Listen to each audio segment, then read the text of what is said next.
방송에서 제공하는 투자 정보는 투자 판단에 대한 조언입니다. 방송에서 제공하는 주식의 가치, 가격 상승 및 가격 하락에 대해서는 방송사에서 보장하지 않습니다. 간추린 경제 뉴스입니다.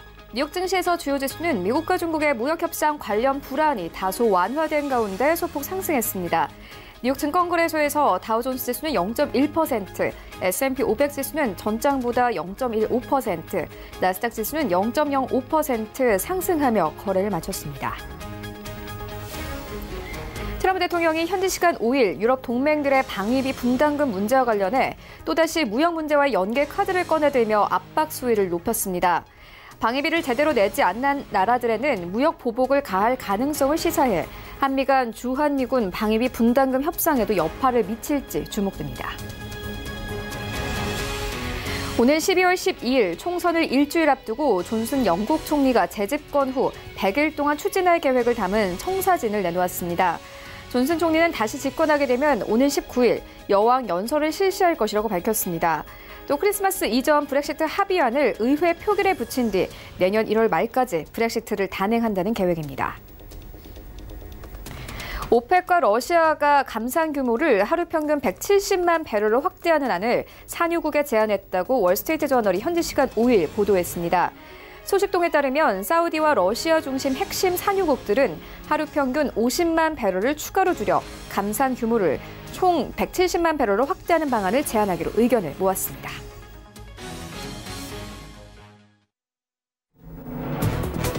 네, 시청자 여러분 안녕하십니까? 출발 증시 와이드 1부 시작합니다. 최윤입니다. 어제 우리 증시 양지수 다시 한번 하락하며 거래를 마쳤습니다. 코스피 시장 이제 2070선 마저 하회하면서 2060선 어제 시장에서 턱걸이 하면서 마감이 됐고요. 코스닥 시장의 상황은 더욱더 심각했습니다. 어제 코스닥 시장 1%가 넘게 빠졌습니다. 620선 마저 하회하고 617선까지 내려오면서 어제 시장 종가가 형성이 됐는데요. 일단 수급 자체가 좋지 않았습니다. 어제 장 초반에 좀 외국인들이 사주나 했는데 다시 한번 매도로 돌아서면서 이제 코스피 시장에서 외국인들 21거래 연속 매도세 나타내고 있습니다. 하지만 이런 하락장에서도 IT 투톱 종목들의 흐름은 견고했습니다. 특히나 외국인들 파는 가운데서도 전기전자 업종들 중점적으로 매수하면서 관련 종목들이 어제 시장에서는 강세를 보였습니다. 이런 가운데 간밤 뉴욕 증시 3대 지수 관망세 이어지면서 강보합권에서 마감이 됐는데요. 이런 시장 상황들 출발 증시 와이드 1부에서 정확하게 알아보도록 하겠습니다. 네, 먼저 오늘 라이브 이슈타임 준비가 되어 있습니다. 앞서 전해드렸듯이 외국인들 코스피 시장에서 21거래 연속 순매도세 나타내고 있는데요. 수급 상황 짚어보도록 하겠고요. 이어서 젠백스의 알츠하이머 치료제 임상 이상 성공 소식이 전해졌습니다. 어제 시장이 좀 크게 움직였는데 함께 투자 의견 들어보도록 하겠습니다. 네, 이어지는 월가 산책 시간에는요. 홍콩 경제를 살리기 위해서 홍콩 정부가 이 대규모 경기 부양책을 발표했습니다. 아시아 증시에 전체적으로 미치는 영향 짚도록 하겠고요. 이어서 영국의 5G 사업에서 중국의 화웨이를 배제할 수도 있음을 시사했습니다. 시장 영향 짚도록 하겠습니다. 출발 증시 와이드 1부 지금 출발합니다.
네, 국내 이슈 체크해 보도록 하겠습니다. 라이브 이슈 타임인데요. 펠리즈 투자인 리서치 김민수 대표 전화 연결되어 있습니다. 안녕하십니까? 네, 안녕하십니까? 네, 대표님 최근 우리 시장의 수급 상황이 좋지 않습니다. 앞서서 좀 전해드리기도 했는데 외국인들이 코스피 시장에서 21거래 연속 매도하고 있는 상황입니다. 우리 증시가 그야말로 좀 피멍이 되고 있는 상황인데 언제쯤 좀 새살이 돋아날 수 있을까요? 네, 피멍부터 새살까지 참 참담한 표현을 많이 써주셨습니다. 네. 지금 분위기를 보게 되면 외국인들 매도세에 이어지면서 또 이래라고 생각할 정도로밖에 보이지 않는 상황들인데 참 불투명하죠. 근데 앵커님은 지금 이 분위기 쪽에서 주식 사고 싶으세요? 저는 뭐 반등을 할 거라고 믿고 있기 때문에 좀 저가 매수의 기회로 볼 수도 있겠다라고는 생각이 들긴 들더라고요. 물론 하락장이긴 하지만요. 네, 그 믿음 그대로 가져가시는 게 좋을 것 같고요. 네. 지금 먼저 서두부터 말씀드리게 되면은 앞이 안 보이는 것 같지만 보일 것 같습니다. 그렇기 때문에 지금은 주식 비중을 늘리는 게 맞다라고 다시 한번 강조를 드리는데 그 과정 쪽에서 약간 주의할 필요는 있는 종목들은 있겠죠. 그런 업종들은 빼고 내년을 바라봤을 때 그래도 이게 기회가 될 수 있는 업종들은 충분히 있다라는 관점적으로 봤을 때 그냥 큰 그림상으로만 보게 되면은 지금 같은 기회 쪽에서는 오히려 저점 매수가 훨씬 더 낫겠다라고 다시 한번 강조를 드리면서 시작을 해야 될 것 같고요. 일단 지금 시장 분위기는 외국인들이 주도하면서 22일째 특히 11월 26일 MSCI 리밸런싱이 끝나면서 뭔가 좀 변화가 되지 않을까라고 생각했는데 그때 이후로 좀 더 외국인들의 매도 강도가 좀 셉니다. 근데 이 부분이 어떻게 생각하게 되면 외국인들 입장 쪽으로 봤었을 때 만약에 신흥국 전반적이나 아니면은 아시아 시장 전반적으로 매도 압박을 키운다라고 하게 되면은 오히려 이해를 하겠는데 솔직히 한국 시장 쪽에 좀 더 무게가 실리면서 매도가 강화된다라고 보게 되면 뭔가 좀 다르게 봐야 될 부분이라고 생각할 수도 있겠죠. 그리고 저희가 모르는 뭔가가 또 뭐 있나라는 쪽에 대한 생각을 할 수도 있는데 아직 그렇게까지 확대하기에는 여러 가지 지표나 동향들이 그를 따라가지 않는다라고 생각이 들고 있고요. 지난번에도 한번 언급을 좀 드렸던 것처럼 제조업 지표라든가 글로벌 경기를 얘기해주는 또 여러 가지 변화들이 조금씩 저점대에서 이제 회복세나 아니면 내년을 겨냥한 좀 반응이 좀 더 이끌어질 가능성이 높은데 여기다가 무역 분쟁과 관련된 얘기가 좀 더 불확실성이 좀 커지다 보니까 기점이 12월 15일 기준으로 해서 다시 또 어떻게 되는 게 아니냐라는 관점 쪽에 불안감이 커지고 있다고밖에 표현을 못할 상황들이고요. 그렇게 되면은 그런 부분들을 다 뺀다고 하더라도 외국인들의 매도세가 투자 심리를 악화시키는 정도로 해석을 할 부분들인데 그렇다고 하더라도 큰 그림이나 그리고 기존의 패턴들을 바꿀 만한 여러 가지 변화들은 제가 보기엔 지금 없다라고 보는 게 맞을 것 같고요. 특히 좀 자세히 보게 되면은 외국인들 매도가 현물 매도가 이어지면서 간혹 선물 매수가 이어졌던 부분들인데 근데 선물 매수는 지금 기조로 보게 되면은 시장을 방어하기 위한 선물 매수가 아니라 약간 현물 매도를 조절하기 위한 부분들이 아니었을까라고 추정되면서 그에 따라서 다시 선물 매도가 이어지게 되면 반등 시도하다가 전강 후약을 이끌어내는 또 하나의 변화로밖에 이어지지 않는 상황들이죠. 게다가 지금 또 하나 기관의 역할을 보게 되면 기관 같은 경우 그동안 한 11월 달 같은 경우는 방어력이 충분한 쪽으로 보여지다가 지금 기조는 오히려 기관도 약간 손을 놓고 있는 분위기 쪽에서의 관망이고요. 그러다 보니까 개인 중심의 매수세가 이어지면서 약간 어떤 시장에 대한 변화가 수급 공백 쪽으로 몰려가는 분위기인데 하지만 일단 만약에 저점대가 확보가 돼서 움직인다라고 하게 되면 개인들 같은 경우는 오히려 또 반등 시에 또 다시 다 털린다라고 표현해야 될까요? 다 또 매도로 바뀔 수 있는 부분들이기 때문에 이 부분에 대한 수급 공백 관련된 부분들은 너무 한쪽으로 치우쳐서 지금 당장의 변화만 가지고 보기는 좀 힘들다고 봐야 될 것 같고요. 그러다 보니까 지금 최근에 글로벌 주요 15개국 중에서 어떤 성적표를 따져보게 되면 코스닥이 마이너스 3.4%, 15위 꼴찌입니다. 네, 이런 건 꼴찌 안 했으면 좋겠는데요. 거기다가 코스피는 마이너스 2.77%, 꼴찌에서 두 번째입니다. 세 번째 정도 됐죠. 네, 이런 상황을 보여주다 보니까 참 또 실망감이 높아가는 지표가 아닐까라고 보여지고 있는 관점 쪽에서 특히 코스닥 같은 경우는 몇 차례 언급을 좀 드렸었죠. 특히 코스피보다 신용잔고가 더 빠르게 늘어나고 조정을 받는데도 신용잔고가 늘어난다. 이러면은 불안할 수밖에 없는 기조이기 때문에 어떤 중소형 코스닥은 조심하는 게 맞겠다는 관점인데 그 외에 나머지 코스피 쪽에 바라보는 IT 관련된 쪽은 오히려 비중을 늘리는 게 맞겠다라는 관점들은 수차례 언급을 좀 드렸던 부분들이고요. 그런데 여기다가 또 최근 들어서 바이오주가 시장에 대해서 약간 또 변화를 가져오는데 변화가 긍정적인 부분보다 변동성을 키우는 요인들로 다가오고 있죠. 대표적으로 어떤 지난 HLB부터 이어지는 성과가 나오다 보니까 그다음에 SK 바이오팜 관련된 종목들 또 뭐 알테오젠 그리고 어제는 젠백스까지 이런 어떤 기대감이 낮았던 부분들 쪽에서 성과가 나오다 보니까 같이 동반적인 움직임이 나올 듯한 모습들인데 하지만 지금 변화를 보게 되면 등락은 커질 뿐 추세가 만들어지지는 않습니다. 그러다 보니까 바이오주가 시장에 중요한 역할을 차지한다라고 보기는 솔직히 좀 어려울 것 같고요. 해당 업체만 움직인다라는 쪽으로 보여지고 있는데 그러다 보니까 외국인들 왜 매도를 할까라고 물어보고는 싶지만 영어가 안 되니까 물어볼 수는 없고요. 그런데 여기서 중요한 부분들이 일단 뭐 말씀드렸던 무역 전쟁의 불확실성 그리고 MSCI 리밸런싱 이후에 또 떠오르는 게 아람코가 상장을 하다 보니까 아람코 상장으로 인해서 어떤 사우디아라비아의 신흥국 지수의 편입과 관련된 부분 때문에 주식 비중을 줄인다라는 부분들은 솔직히 저희한테만 해당되는 게 아니고요. 신흥국 전반적으로 해당될 수 있는 부분들인데 이 부분 가지고는 외국인들의 매도세가 거칠다라는 부분들을 단적으로 표현하기는 힘들 것 같고요. 제가 보기에는 조금 더 가세가 된다고 하게 되면 이 지정학적 리스크 관련된 부분들, 물론 북한과의 관계도 있겠지만 그보다 더 중요한 부분들이 국제적인 어떤 지정학적 역학관계가 조금 더 작용하지 않나라는 쪽이 살짝 더 무게가 좀 실리는 부분들이라고 봐야 될 것 같고요. 지금 이제 전반적인 정세를 보게 되면 기존에 저희가 어떤 전통적인 우방과 어떤 우방에 대한 개념들이 좀 사라지고 있다는 관점 쪽에서 봤었을 때 지금 큰 구도는 일단 중국, 러시아, 북한이었고 동아시아 구도가요. 그리고 한국, 일본 그리고 미국 이런 쪽으로 굳건한 동맹 쪽의 우방에 대한 시각들이 상당히 컸었는데 최근 들어서 여기서 좀 기조가 흔들리고 있죠. 특히 일본과의 관계가 흔들리면서 일본에 대한 약간 배척이 들어가는 정부의 움직임들 그러다 보니까 미국은 여기서 약간 다시 다독이려고 하다가 미국의 입장도 지금 어떻게 보면은 단순히 이제 돈 문제로 또 귀결되기 시작하죠.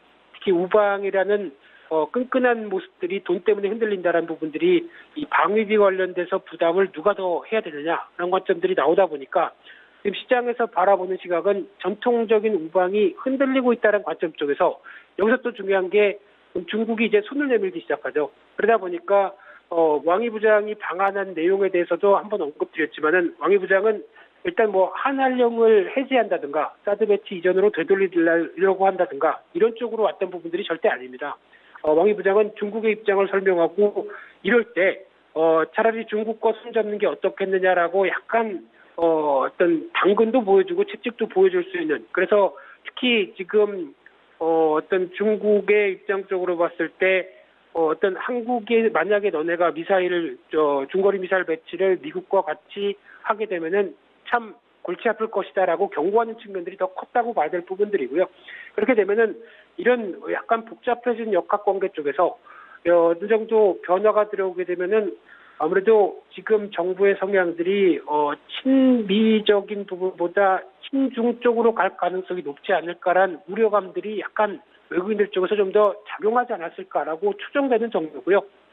그런 부분들 쪽에서 어떤 한국에 대한 매도세가 좀 더 컸다라고 하게 되면 개인적으로는 이런 부분들이 더 시장에 영향을 미치지 않았을까로 보여지고 있는 가운데 그런 관점 쪽에서 저희 시장에서 기대했던 또 중국의 왕이 부장이 방한한 다음에 말씀드렸습니다. 별 성과 없을 거라고 저는 생각을 했었고요. 그러다 보니까 이런 성과가 없었던 부분들까지도 같이 시장에서는 뭐 관련 중국 소비주들의 밀리는 모습들이 나왔던 부분들이 아닐까 생각되고 있는데 하지만 이런 약간 우려에 찬 매도세가 이어진다고 하더라도 큰 변화가 없다 아니면 어떤 당장의 변화가 없다라고 하게 되면 그냥 기존 패턴을 따라갈 가능성이 높다라고 무게를 주고 싶습니다. 기존 패턴이라는 부분은 저희가 잘 아는 것처럼 어떤 여름 때 부분에 약간 저점대가 나왔다가 가을 때까지 반등하고요.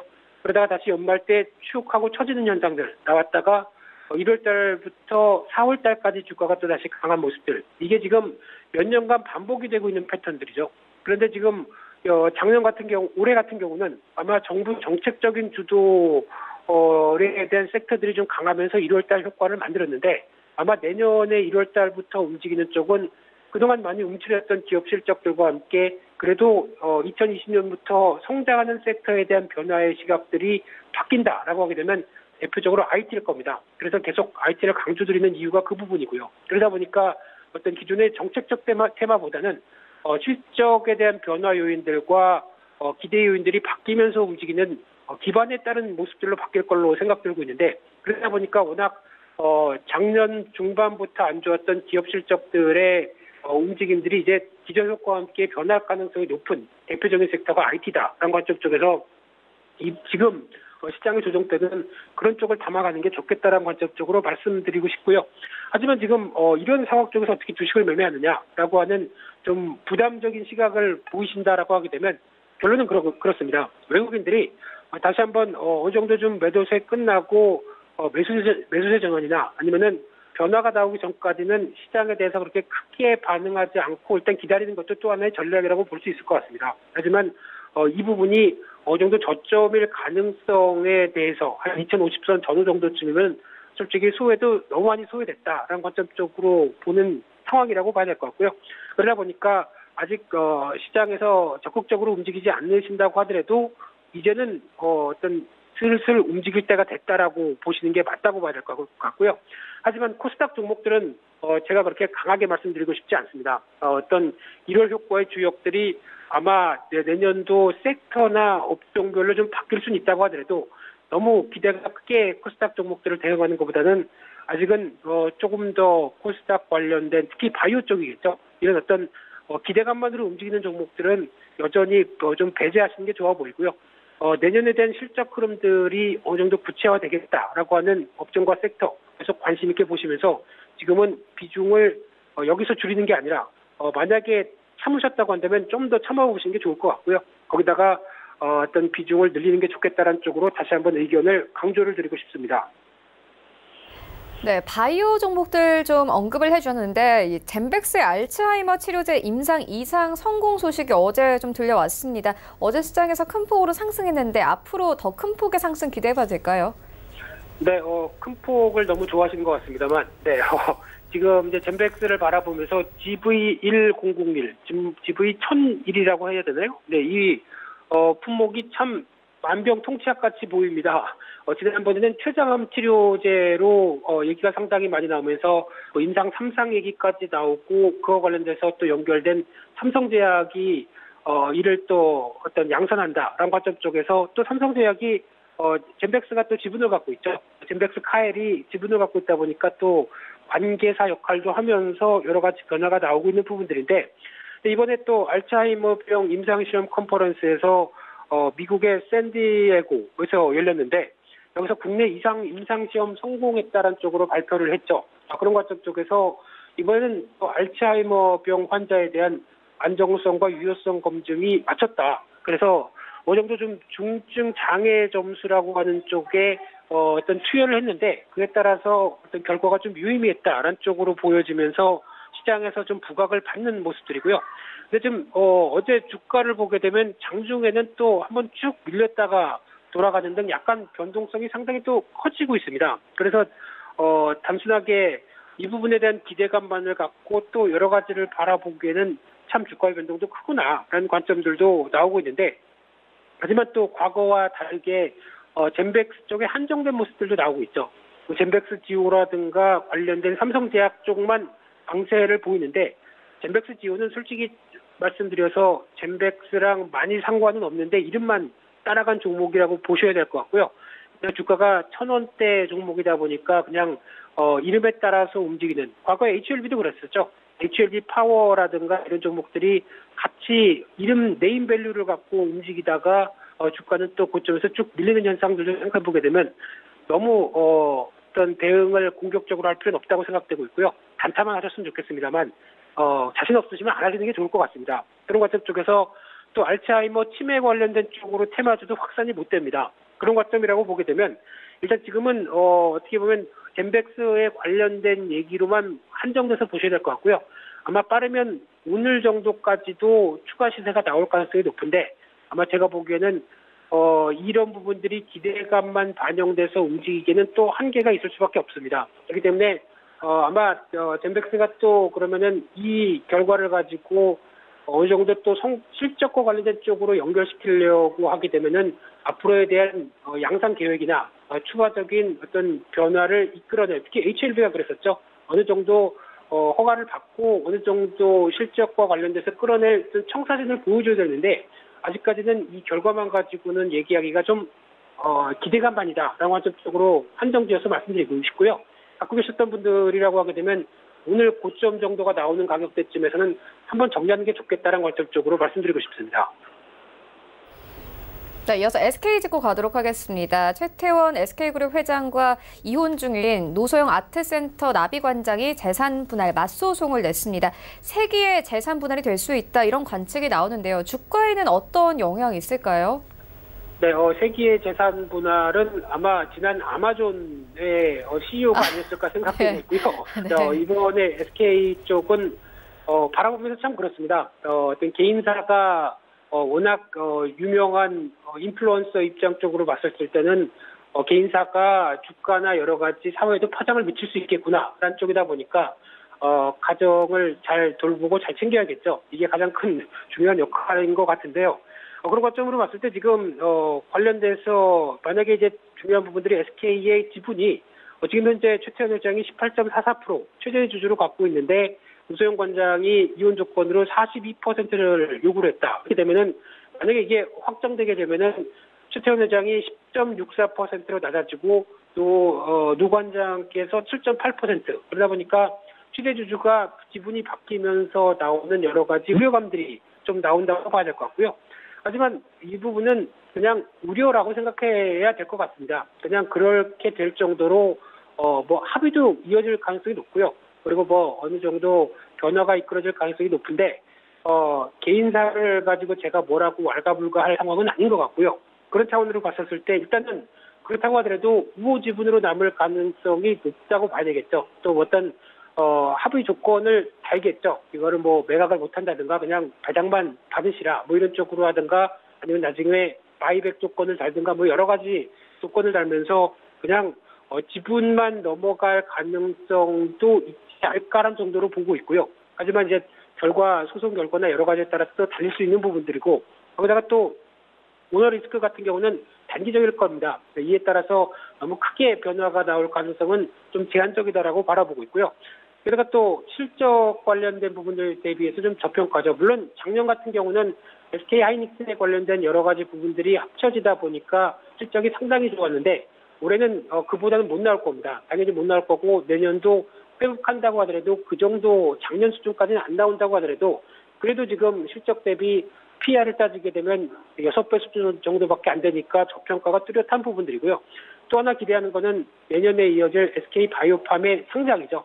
지금 100% 지분을 갖고 있는 상태 중에서 시장이 바라보고 있는 지금 가치가 6조 이상, 많게는 또 10조까지도 바라보는데 그 정도는 잘 모르겠고요. 한 6조, 7조 정도까지 된다라고 하게 되면 그에 따른 지분법 평가익 같은 경우도 생각해 보게 되면 상대적으로 기대감이 더 높다는 쪽으로 바라보고 있고요. 따라서 지금 같은 경우는 조정시 비중 확대하는 게 좋겠다는 관점을 유지하면서 개인사는 개인사일 뿐 너무 주가에 확대되는 쪽으로 생각하기는 조금 어렵다 이렇게 말씀드리겠습니다. 네, 알겠습니다. 지금까지 펠리즈 투자인리서치 김민수 대표와 함께했습니다. 고맙습니다. 네, 감사합니다.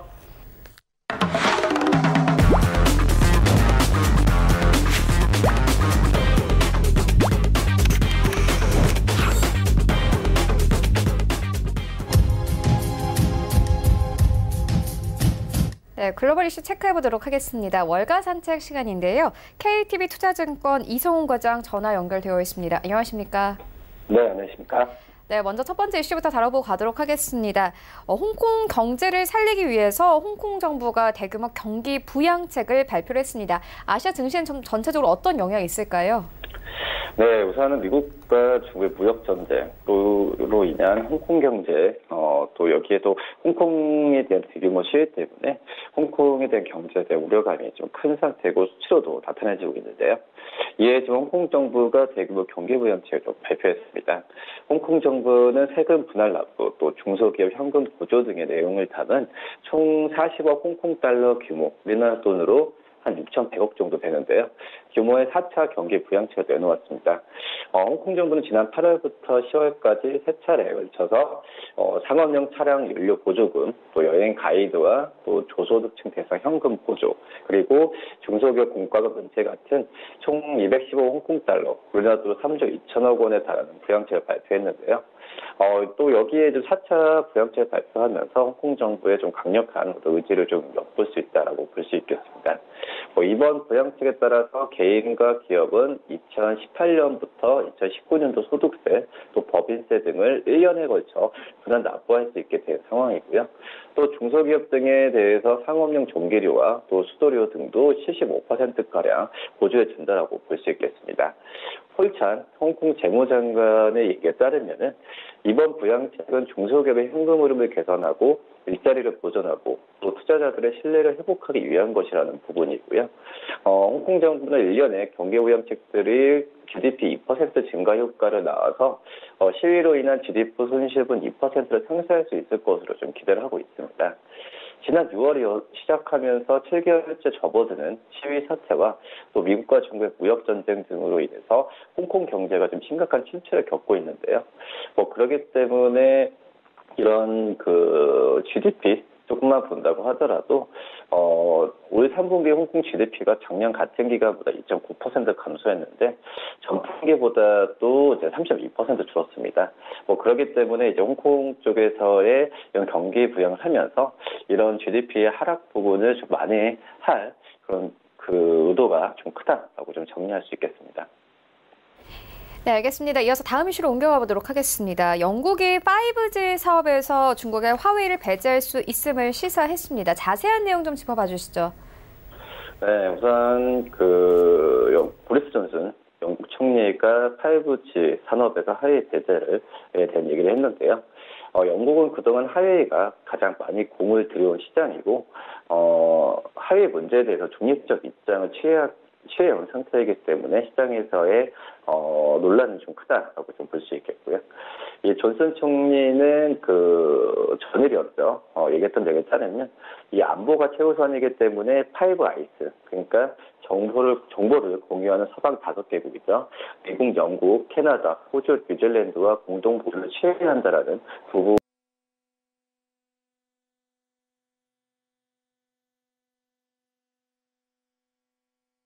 에서 미국, 호주, 뉴질랜드는 화웨이 배제를 선언한 데 비해서 캐나다와 영국은 아직 입장을 밝히진 않고 있고요. 이 존슨 총리는 북대서양 조약기구죠. 이 나토 정상회담 마친 뒤 가진 기자회견에서 무엇보다 안보가 중요하다면서 파이브 아이스 국가와 공동 보조를 취하는 것이 영국에 유리하다는 부분을 내비쳤습니다. 앞서서 미국은 영국의 5G에서 화웨이를 배제해 줄 것을 강력히 요청했었는데요. 지난 5월 도널드 트럼프 미국 대통령은 영국이 5G에서 화웨이를 배제하지 않을 경우에 정보 공유를 더 이상 할 수 없다라고 밝혔고요. 영국의 화웨이를 배제할 것을 강력히 좀 촉구했습니다. 미국 정부는 지난 5월 15일 중국의 스파이 활동에 쓰일 수 있다는 이유로 화웨이 장비 사용 금지 행정명령을 내렸는데요. 이후 파나소닉, 구글 같은 다국적 기업들이 화웨이와의 거래를 중단했지만 영국은 아직 5G 분야에서 화웨이 제품 사용을 배제하지는 않고 있습니다. 영국은 미국의 압박에도 5G 네트워크 건설에서 코어 네트워크 부분을 제외하고 화웨이의 사업 참여를 지금 허용할 방침인데요. 그런 영국에 대해서 트럼프 대통령이 최후 통첩을 한 것으로 좀 볼 수 있겠고요. 이 국가안보에 위협이 된다는 이유로 미국 정부의 제재를 받고 있는 중국 통신장비 업체 좀 하위라고 좀 볼 수 있겠는데, 이런 하위도 좀 가만히 있지는 않고 있습니다. 미국 정부를 상대로 소송을 제기하면서 좀 반격에 나섰는데요. 우선 통신에 따르면은 하위 같은 경우에는 미국 항소법원에 제출한 소장에서 미국 연방통신위원회는 하위가 위법이며 적법한 절차를 위반했다는 주장을 인정하지 못했다라고 주장했고요. 그러면서 미국 중소도시의 소형 통신업체들의 자사 제품 구입을 막는 것은 불법이라는 부분을 강조했습니다. 연방통신위원회는 지난달 22일에 국가안보 위협을 이유로 소형 통신업체들의 연방정부 보조금을 이용하면서 하웨이나 ZTE의 장비를 구매하거나 유지하지 못하도록 했는데요. 미국 연방정부는 소형 통신업체들이 통신장비를 구입하는데 85억 달러, 우리나라 돈으로 10조 1,200억의 보조금을 지원해왔습니다. 이 하위의 최고 법률 책임자인 송 위어펑은 기자들과 만난 자리에서 이 하웨이는 중국 기업이라는 것이 미국의 유일한 핑계거리라고 비판했고요. 이 하웨이는 지난 3월에도 자사 장비나 서비스 구매를 금지하는 미국 국방 수법권이 위헌이라는 소송을 제기했습니다. 미국 정부는 그동안 하웨이가 국가안보에 위협이 된다고 주장하면서 지난 5월에는 하웨이를 블랙리스트에 올려놓은 상황이라고 볼 수 있겠습니다. 네, 알겠습니다. 이어서 다음 이슈로 옮겨가 보도록 하겠습니다. 트럼프 대통령이 방위비를 인상하지 않는 나토 이 회원국들을 겨냥해서 무역 보복 조치를 취할 수 있다. 이렇게 간밤에도 좀 경고장을 날렸는데요. 우리나라의 불똥이 튀지 않을까 우려가 확대되고 있습니다. 자세한 내용 좀 짚어봐 주시죠. 네, 도널드 트럼프 미국 대통령이 유럽 동맹들의 방위비 부담금 증액을 거듭 압박하면서 방위비를 제대로 내지 않은 나라들에 대해서는 무역 문제로 보복을 가할 수 있음을 시사했는데요. 우선 도널드 트럼프 이날 언급은 방위비를 국내 총생산의 2% 기준에 맞춘 국가들과의 업무 오찬에서 이루어진 것이라고 밝혔습니다. 백악관은 이날 자리의 명칭을 아예 2% 납부 국가들과의 업무 오찬이라고 명명했는데요. 우선 클라우스 요하니스 루마니아 대통령은 트럼프 대통령에게 초청해준 데 대해 감사의 뜻을 표하면서 우리는 가장 부유한 나라들은 아니지만 나토의 단계를 믿는다 이렇게 좀 얘기했었고, 그리고 나토가 우리 모두에게 매우 중요하다고 믿는다는 부분을 밝혔습니다. 따라서 이러한 방위 분담은 매우 중요하다는 부분을 얘기했고, 우리의 동료 국가들이 우리의 선례를 따를 것이라고 생각한다 이런 부분을 밝혔습니다. 그러면서 이제 트럼프 대통령은 실제로 그들 2%를 채우지 못한 국가들은 그럴 것이라면서도 그들이 그러지 않는다면은 우리는 무역으로 그들을 걸 것이라고 말했고요. 그러면서 이쪽이든 저쪽이든 어느 쪽이든 그들은 돈을 내게 되는 것이라고 덧붙였습니다. 방위비 분담금을 제대로 내지 않은 국가들의 경우에 관세 등을 통해서 그만큼의 액수를 받아낼 수 있다는 취지로 좀 보이고요. 도널드 트럼프가 이날 언급은 한국과의 방위비 협상의 전제 시사점과 맞물려 우리나라도 관심이 가는 사항이라고 볼 수 있겠고요. 이 도널드 트럼프 대통령이 한미 간 방위비 분담금 협상이 열지 않을 경우에 자동차 고유관세 카드를 그 지렛대로 꺼내들 가능성을 배제할 수 없다는 관측이라고 볼 수 있겠습니다. 이 트럼프 대통령은 전날 주한미군이 현 규모로 계속 주둔하려면 한국의 방위비를 더 공정하게 부담해야 한다고 밝히면서 주한미군 카드까지 꺼내면서 방위비 압박에 나선 바 있고요.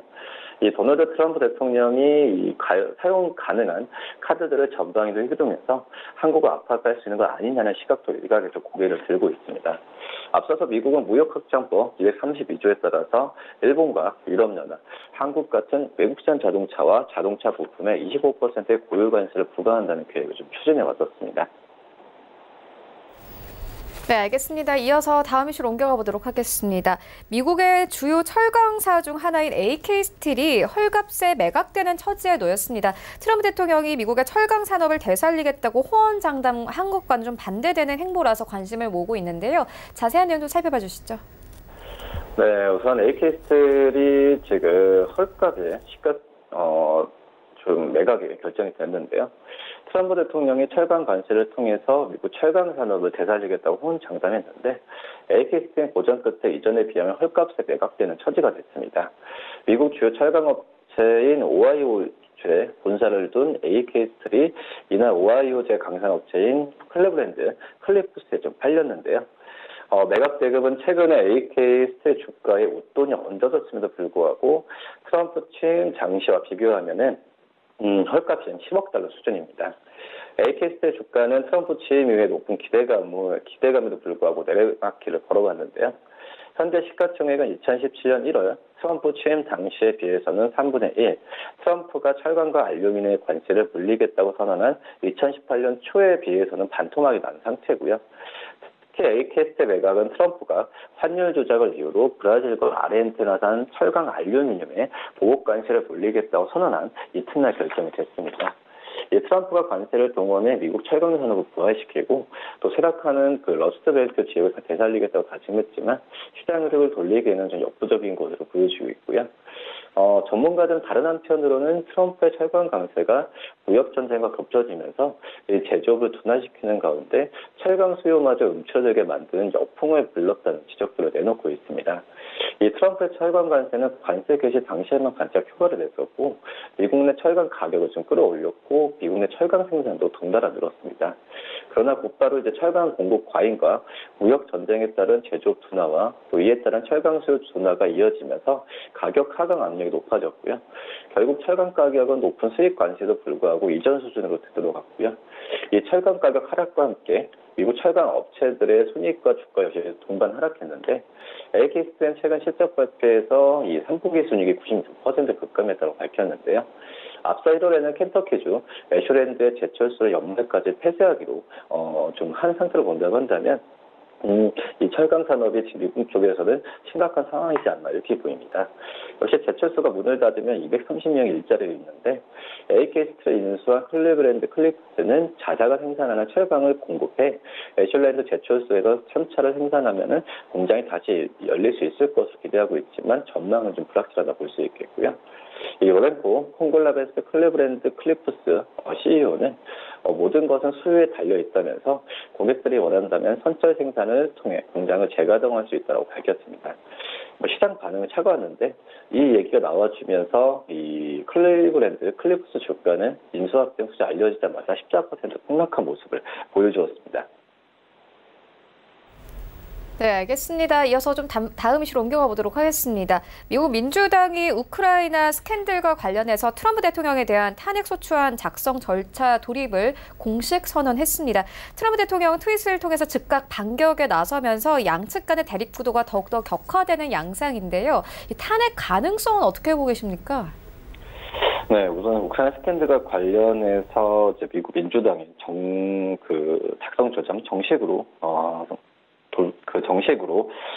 이제 탄핵소추안 돌입을 공식 선언했는데 어떻게 보면은 도널드 트럼프 미국 대통령 강력히 반발하면서 탄핵 표결을 하려면 빨리 진행 또 당장 상원을 넘기라는 요건을 취하고 있어서 전운이 이제 감돌고 있다라고 볼 수 있겠고요. 우선 지금 민주당 쪽에서는 우크라이나 스캔들과 관련해서 탄핵소추안 작성을 지시를 한 상태고 기자회견에서도 이 하원 의장 얘기했던 내용에 따르면은 이 대통령은 그의 정적에 대한 조사 발표를 요구하면서 이 군사적 원조와 어떤 백악관 회담을 보류함으로써 우리 국가 안보를 희생시키면서까지 개인의 정치적 이득을 위해 권한 남용했다는 부분을 좀 비판한 상태라고 볼 수 있겠습니다. 아직 탄핵소추안에서 구체적으로 어떤 혐의를 적용할지에 대해서는 결정되지 않은 상태고요. 민주당은 크리스마스 전에 이 트럼프 대통령 탄핵소추안을 표결하겠다는 계획이고 이 하원에서는 탄핵소추안이 통과되면은 이후에 상원에서 탄핵 심판 절차가 진행된다는 그런 현재 상황입니다. 우선 지금 현재는 반반이라기보다도 크리스마스 때까지 기다려 봐야 된다라는 생각이라고 되고 있고요. 최대한 탄핵 찬성 여론을 하원에서는 극대화 또 이를 통해 상원 내 시장 열세를 극복하려는 민주당 그리고 과반을 차지한 상원으로 탄핵안을 조속히 넘겨받아서 백지화에 대한 부분에 있어서 공화당 간의 어떤 신경전은 계속 진행될 가능성이 있다라고 생각이 되고 있고요. 우선 지금 펠로시와 민주당은 펠로시와 또 민주당 같은 경우에는 부끄러운 줄 알아야 한다는 부분으로 트럼프 대통령과 백악관 대변인이 계속 이 부분을 좀 반격을 하고 있는 상황입니다. 트럼프 대통령은 경제 부흥과 더 많은 일자리 창출, 군사력 강화 등 우리나라 잘 이끈 것밖에 할 일이 없다면서 우리는 상원에서 공정한 심판 절차를 고대해야 한다라는 부분을 밝혔기 때문에 어떤 탄핵에 대한 부분보다도 탄핵 가능성은 좀 적다고 생각되지만 연말 안으로 좀 이 부분을 끝내려고 하는 미국 쪽의 의지가 크기 때문에 상황을 계속 지켜봐야 되지 않을까 이렇게 좀 판단됩니다. 네, 그렇다면 미중 협상과 관련해서는 좀 영향 어떨까요? 네, 우선 지금 현재 봤을 때는 이런 스캔들이 어떤 이제 트럼프 대통령의 무역 협상에 대해서 약간의 좀 한 발짝 물러설 가능성도 있다라고 좀 생각이 되고 있고요. 우선 무역 협상에 대해서는 이제 뭐 중국도 미국의 1단계 무역협에 도달되는 관세부터 낮춰야 된다는 의견을 하고 있는 상태고, 트럼프 대통령 같은 경우에도 진전될 가능성이 좀 있다는 부분을 내비쳤기 때문에 이거와 별개로 좀 진행될 가능성은 좀 있지 않을까 좀 판단이 되고 있습니다. 실제로 이틀 전에 합의 연기 가능성을 시사했던 도널드 미국 대통령이 이 독일 총리죠, 안겔라 메르켈 독일 총리와 만난 자리에서 중국과의 무역 협상이 매우 잘 되고 있다는 언급을 했기 때문에 이것만 본다고 하더라도 거의 뭐 1단계 합의가 거의 근접했다라는 내용이 좀 나와주고 있습니다. 그렇기 때문에 지금 무역 협상은 어떤 이런 스캔들과는 좀 별개로 움직이지 않을까 이렇게 좀 판단됩니다. 네, 알겠습니다. 지금까지 KTB 투자증권 이성훈 과장과 함께했습니다. 고맙습니다. 네, 감사합니다. 네, 1부는 여기서 모두 마치도록 하고요. 잠시 후 2부에서는 전문가들과 함께하는 종목 라이브쇼, 라이브 매매타임이 이어집니다. 여기에 더해서 오늘 장에서 이슈몰이라고 있는 특징주까지 꼼꼼하게 살펴봐 드리겠습니다. 채널 고정해 주시고요. 저희는 잠시 후 2부로 다시 찾아오도록 하겠습니다.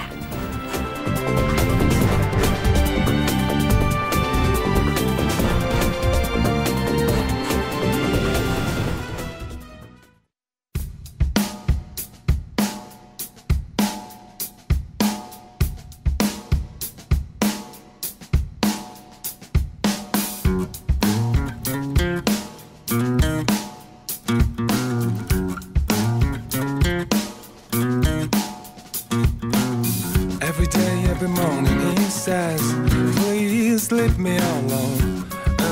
When can I make my dreams come true? Later, later, don't call and love, please. I feel like you are really torturing me. Later, later, don't say a word to me.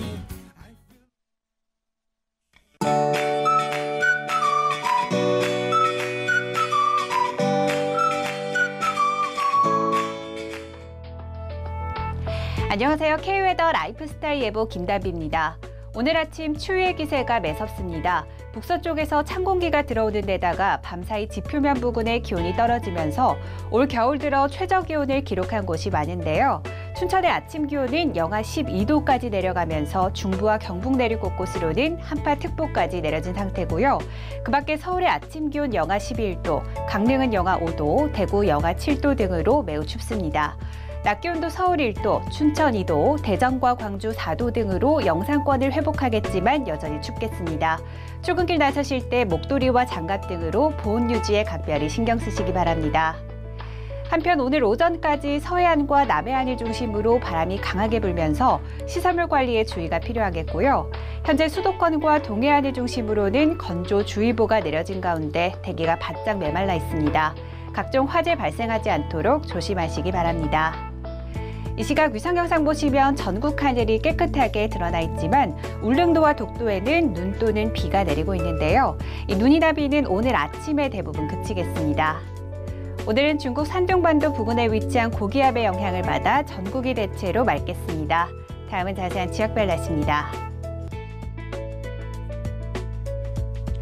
중부지방의 아침 기온 수원 영하 11도, 대전과 청주 영하 8도를 보이고 있고요.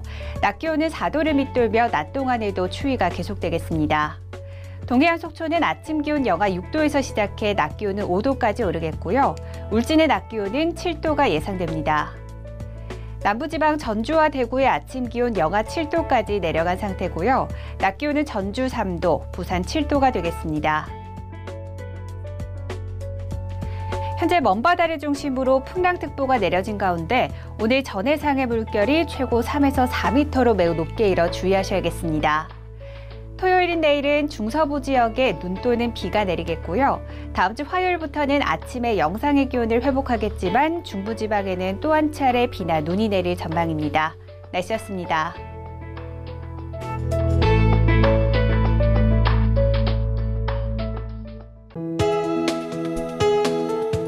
방송에서 제공하는 투자 정보는 투자 판단에 대한 조언입니다. 방송에서 제공하는 주식의 가치, 가격 상승 및 가격 하락에 대해서는 방송사에서 보장하지 않습니다.